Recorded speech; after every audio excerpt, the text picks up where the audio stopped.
Good morning. Today is Sunday, January 30th, 2022.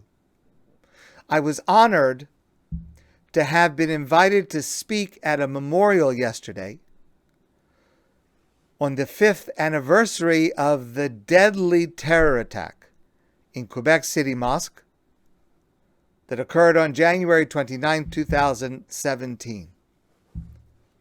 I was unable to accept that invitation as it took place on Shabbos, but this is what I would have said, and this is what is in my heart now. As a result of that terror attack, 6 men were murdered, 6 widows, 17 orphans. Several more wounded, most of them traumatized till today, 5 years later. Plus the survivors and the members of the Quebec City Mosque. And far wider, Muslims and others grieving a despicable and horrible cruelty. A few days later, I attended a funeral service in Montreal, and I listened to Prime Minister Trudeau, who said, "We will rise from this more unified and stronger than before. That is who we are." I think 5 years later, many Muslims in Canada and many others would question whether that has come true since that time. But for us as Jews, it must be true, because that is who we are.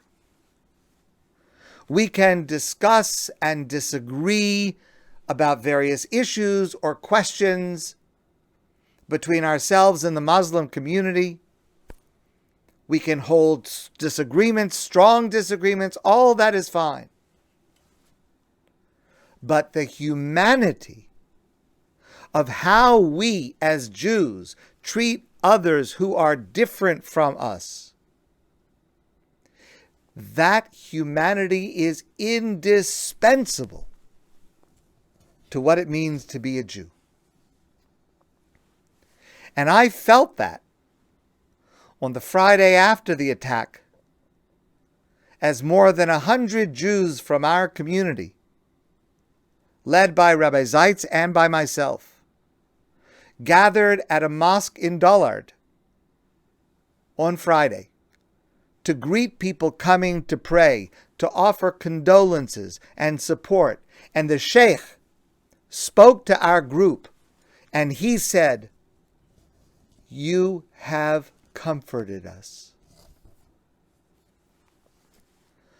A few days after the attack, I traveled by myself to Quebec City to the mosque. I was welcomed there by a group of its leaders, and I expressed directly, on behalf of our community, our sorrow, our grieving, and our shared vision of a peaceful, respectful relationship between us. Before my trip, I was warned not to go. I was warned that some at that mosque had made statements in the past critical of Israel. I never found any evidence that this was true, but it didn't matter. Because when a cousin is grieving, even when there are serious disagreements, you go to visit the Shiva house. That is who we are.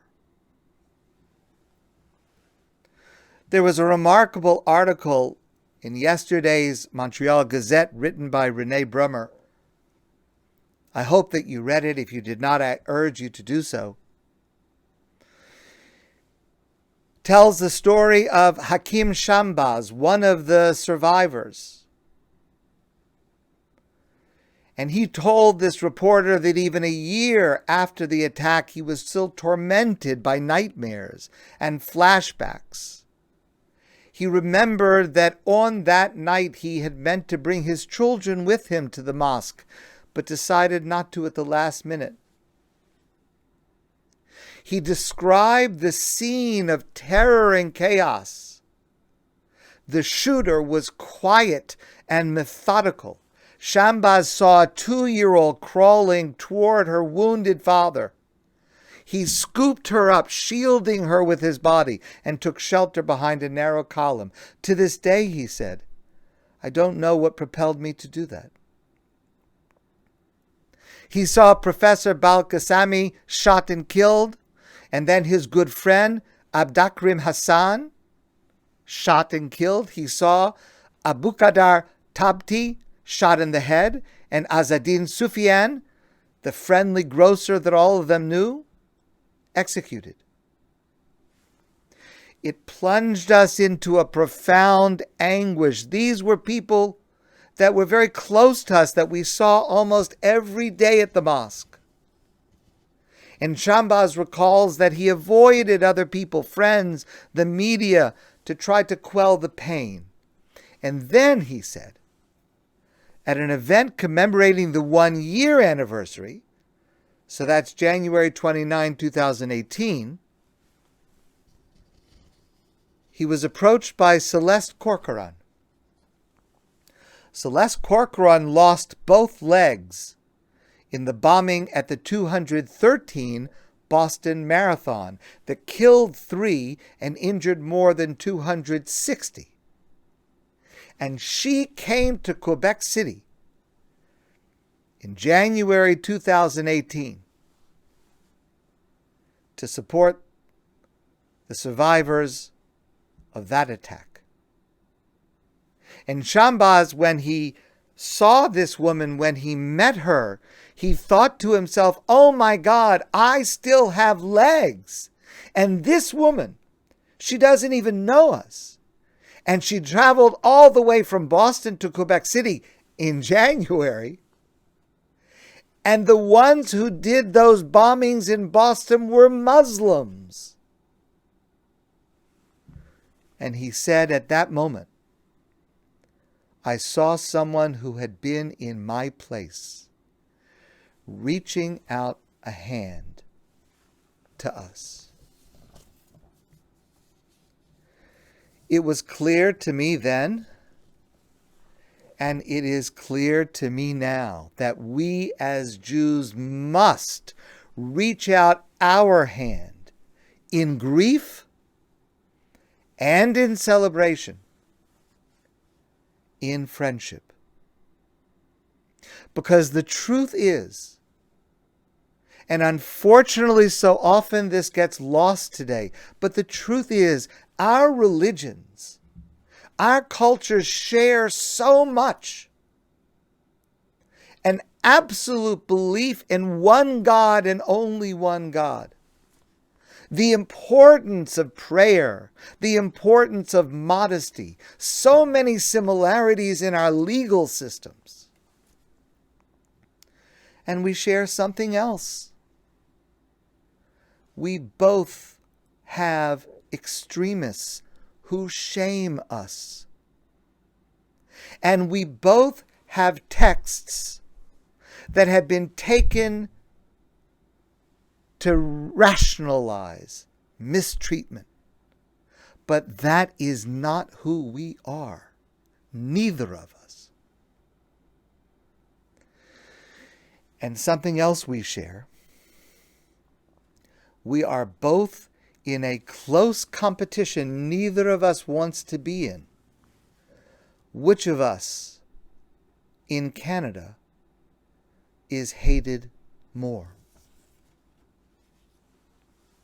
Leah Solomon wrote, conflict is not inevitable.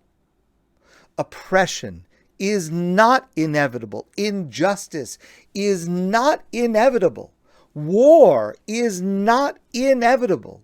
We can never, ever allow ourselves to accept them as such. Allow me to close with these words addressed to the Muslim community and to our community. A quote from a remarkable novel, After the Flood, written by Cassandra Montag. I've lost and will lose. The room in my heart will grow with loss and not contract.